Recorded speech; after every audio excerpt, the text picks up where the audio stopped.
Thailand kamu tuh tidak tahu. Ada berapa ini? Tidak tahu lah.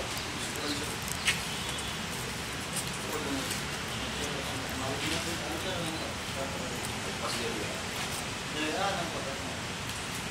Alasan kau yang itu apa? Malu dengan penuh, Pak. Malunya penuh, malu. Semua rakyat dia kan rumah. Datang yang kenal.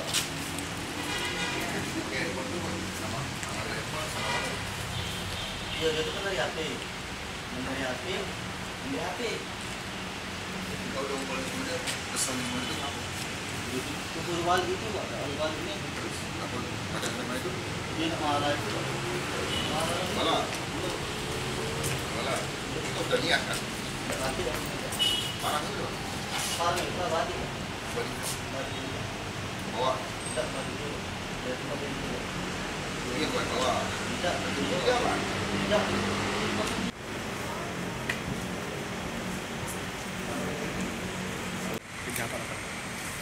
Jadi hari ini kita rilis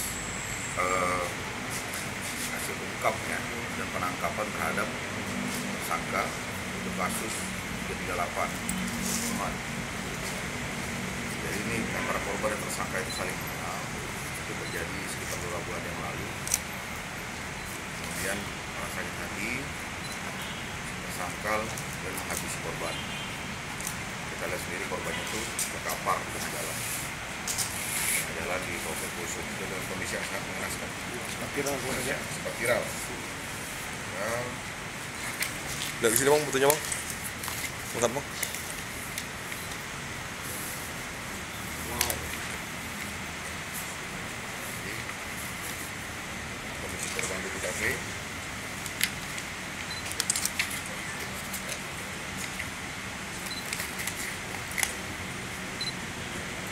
Oke.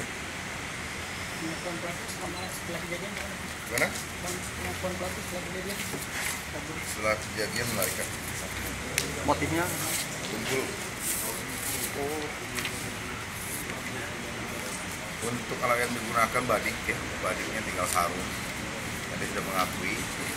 Untuk barangnya sudah dibuang ke Sungai Musi. Pelaku ini tunggal atau gimana?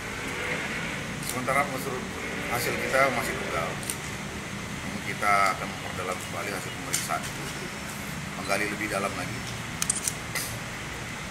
Apakah ada keterlibatan orang lain yang ikut bersama-sama melakukan, atau mungkin ada motif lain di belakang? Bang, katanya ada TKP lain juga bang? Kita masih berdalam. Jadi kita belum bisa pastikan dan kita tidak memperspekulasi berdasarkan fakta-fakta dan alat bukti yang ada.